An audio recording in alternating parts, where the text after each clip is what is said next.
So who gave us the Bible? You might not like the answer. It was actually the Catholic Church.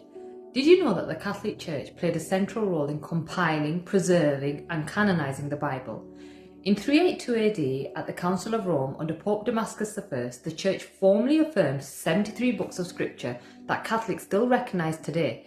This canon was consistently upheld for over 1,000 years. And during the Protestant Reformation, Martin Luther and other reformers removed 7 Old Testament books known as the Apocrypha or the Deuterocanonical books, despite their long-standing use in the Church and their presence in the Septuagint, the scriptures used by Christ and the Apostles. Now, I already know one common objection that people are going to raise. Well, those Deuterocanonical books can't be scripture because they were never quoted in the New Testament. But that argument actually doesn't hold up because several books that Protestants fully accept are also never quoted in the New Testament.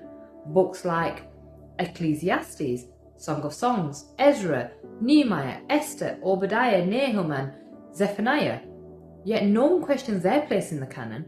And while it's true there are no direct quotations of the Deuterocanonical books in the New Testament, there are many clear allusions just as there are with the Old Testament books. For example, the Sirach teaches, "Forgive your neighbour's injustice, then when you pray, your own sins will be forgiven." Tobit teaches the golden rule, "Do not do to another what you would hate done to you." And Jesus teaches, "Do to others whatever you would have them do to you."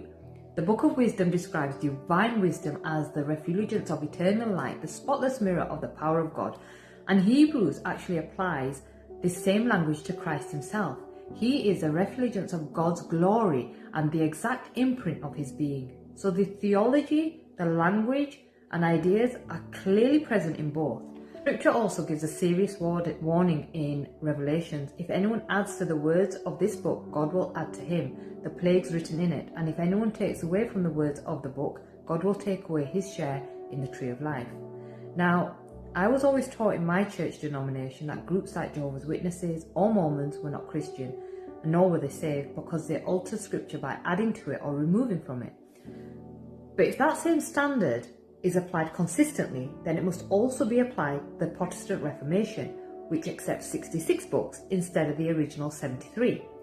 They didn't add to the Bible, but they certainly removed from it. The Catholic Church, by contrast, has never added nor removed from the canon it received, and it has faithfully safeguarded it.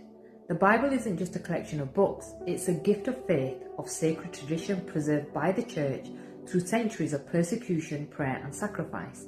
After